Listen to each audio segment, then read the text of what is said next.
6 મહિના પછી ખાધું. આ ખાવા માટે હું કેટલો તરસતો હતો. So hey everyone, good morning all of you. Welcome to the DJ vlog. કેમ છો બધા? હોપ બધા મજામાં જશો અને તમને મારા વિડીયો જોવાની મજા આવતી હશે અને તમે મારા વિડીયોની મજા માણતા હશો તો મને આમ જ પ્રેમ આપતા રહેજો, લાઈક કરજો, વિડીયોને શેર કરજો અને જેને પણ હજી તક સબસ્ક્રાઈબ નહીં કર્યું હોય મારી ચેનલ એ સબસ્ક્રાઈબ કરી લેજો. તો હા, અત્યારે હું આવી છું મારા ઘરે બિકોઝ કે મારા ઘરે આજે બનાવવાના છે દાલ પકવાન. એ હાર્દિકની ફેવરિટ વસ્તુ છે. તો અત્યારે આપણે જઈએ મમ્મી પાસે અને મમ્મી કઈ રીતના બનાવે છે તે તમને તે અને અત્યારે આપણે જઈએ મમ્મી પાસે અને મમ્મી કઈ રીતે બનાવે છે તે તમને બતાવું અને રાત્રે દાલ પકવાન ખાઈને હાર્દિકના રિએક્શન કેવા હશે તે પણ જોઈએ અને આ વસ્તુ હાર્દિકની ફેવરિટ છે.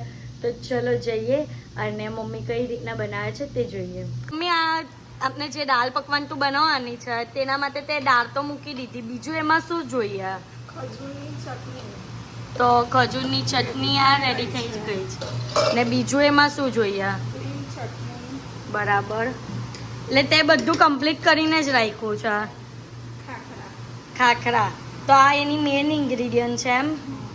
દાળમાં ભૂકો નાખી કળીને નાખવાનો. બરાબર. ગ્રીન ચટણી, ખજૂરની ચટણી નાખવાની. તો તું મારા વ્યુઅર્સને કે તું કઈ રીતના ખજૂરની ચટણી એટલે એમાં શું જોઈએ તે કર્યું શું ખજૂરની ચટણી બનાવવા માટે? ખજૂર પલાળી દીધા અને પછી શેકેલું જીરું નાખીને દળી કર્યું થોડું. ઓકે. ને આ ગ્રીન ચટણી પછી અંદર પાછું ગરમ કરવા મૂક્યું, એમાં ગોળ નાખ્યો, અડદ, લાલ મરચું, મીઠું નાખીને દળી જરા કાઢી. ટુકડો આપ્યો. ને આ ગ્રીન ચટણી કઈ રીતના બનાવી? લસણની સિંગદાણા, ડાળિયા, લીંબુ બરાબર. નાખીને બનાવી દીધી. ઓકે, તો આટલી જ વસ્તુ જોઈએ એમ દાલ પકવાનમાં? હા, છેલ્લે એટલે વાડકામાં આપણે દાળ લઈએ એટલે સેવ નાખવાની ઉપરથી, ચાટ મસાલો નાખવાનો, આ બધું. બરાબર. એ તો આપણે રેડી રાત્રે કરીએ એટલે બદલાવશું.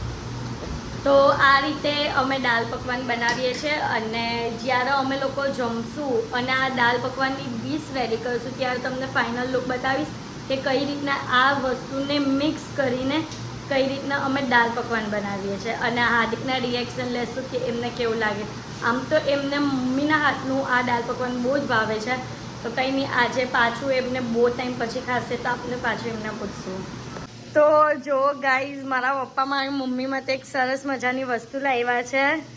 આ ફેન છે અને આવી રીતના મમ્મીઓ રસોડામાં કામ કરતી હોય ને ત્યારે એ લોકોના માટે સૌથી બેસ્ટ વસ્તુ છે કે એમને હવા આવ્યા કરે અને ગરમી નહીં લાગે. કારણ કે કોઈક વાર રસોઈ કરતી વખતે આપને કોઈ વાર રસોઈ કરવાની હોય ને ત્યારે પંખો બંધ રાખવો પડે. તો એના માટે મારા પપ્પા સ્પેશિયલ મમ્મી માટે મંગાવ્યું. મમ્મી, કેવું લાગે છે આમાં? હવા આવે છે? ફેસ પર હવા આવે તો પણ તમે તો પસીના વાળા જ છો. આ વસ્તુ થાય હવે કરવાના શું, બટ આનાથી થોડો રાહત તો મળે ને. તો મસ્ત તમારા કોઈ મમ્મી હોય કે તમે એમને ગિફ્ટ કરી શકો છો આવી વસ્તુ, તો તમે ચોક્કસપણે ગિફ્ટ કરજો. તો દાલ પકવાન એટલે કે આ જે પૂરી આપણે બતાવેલી હતી એને પકવાન કહેવાય એક રીતે. અને બસ એને આવી રીતના ક્રશ કરવાનું હોય અને આ જે દાળ છે એ એના ઉપર આવશે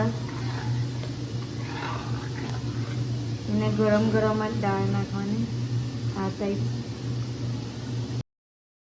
તો આ દાળ નાખ્યા પછી આપણે એની ઉપર નાખશું ખજૂરની મીઠી ચટણી, જે થોડી મીઠી પણ છે અને થોડી સ્પાઇસી પણ છે, એટલે એનું કોમ્બિનેશન થોડું ઇક્વલ થઈ જાય. એના પછી આપણા મમ્મીએ જે ગ્રીન કોથમીરની ચટણી બનાવેલી હતી તે નાખશું. એ થોડીક જ નાખવાની બિકોઝ એ થોડી સ્પાઇસી હોય. અને લાસ્ટમાં આપણે એની ઉપર સેવ નાખી દઈશું અને જે કાંદા ટામેટા એવું ખાતા હોય તો એની ઉપરથી થોડો કાંદો ટામેટું પણ નાખીને ખાઈ શકે. તો આ હાર્દિકને દાલ પકવાન આપી દીધું છે.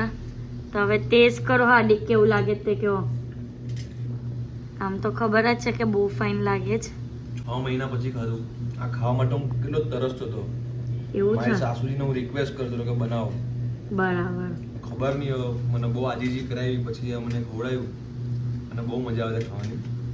આટલો તમે મોટો તમે ફ્રી નહીં થાવ તો પછી તમારે આજે જે કરવી જ પડે ને. આટલો મોટો વાડકો આવ્યો જો, આટલો મોટો. હા તો આપવું જ પડે ને, તમે આટલા મહિના પછી ખાવ